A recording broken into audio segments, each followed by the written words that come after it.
அடுத்த சம் பார்க்கலாம். பெரிய விகிதத்தை காண்க. 5:7, 1:2, 3:5, 7:10. இந்த சம் 2022ல டிஎன்பிஎஸ்சி எக்ஸாம்ல கேட்டிருக்காங்க. ஸோ இந்த மாதிரி ஒரு 4 ரேஷியோ கொடுத்துட்டு இதில் எது பெரிய ரேஷியோன்னு கேட்டிருக்காங்க.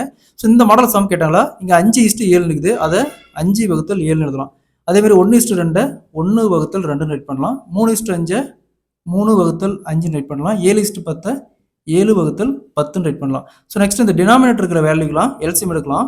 7 இங்கே 2 இங்கே 5 இங்கே 10. ஃபஸ்ட்டு 2ஆல் கேன்சல் பண்ணுமா, 7 1 5 5. ஸோ அகைன் காமனாக இருக்குது, 5 இருக்குது. அப்போ 5 7 1 1 1. ஸோ இப்போ பெருக்குங்க, 2 × 10 5 10 10 × 7 70. ஸோ இது காமனாக எல்சிஎம் எடுத்தோமா 70 வருது. ஸோ 70ஆல் இந்த வேல்யூலாம் பெருக்குங்க. 70ஆல் இங்கே எல்லாத்தையும் பெருக்கணும்.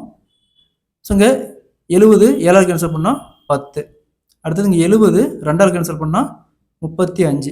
ஸோ இங்கே 70 5ஆல் கேன்சல் பண்ணால் 14. ஸோ 70 10ஆல் கேன்சல் பண்ணால் 7. ஸோ இங்கே 5 × 10 50.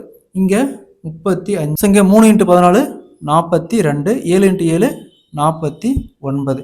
ஸோ இதில் இருக்கிறதுலே பெரிய வேல்யூ பாருங்கள், இதுதான் பெரிய வேல்யூ. அப்போ இந்த ரேஷியோ தான் பெரிய ratio. 5:7. Option A is the correct answer. So அதேமாதிரி இந்த சம் பாருங்கள், பெரிய விகிதத்தை காண்க. 2:3 1:5 3:4 1:2. இந்த சம்ம சால்வ் பண்ணி இதுக்கான ஆன்சரை கமெண்ட்டில் போடுங்க.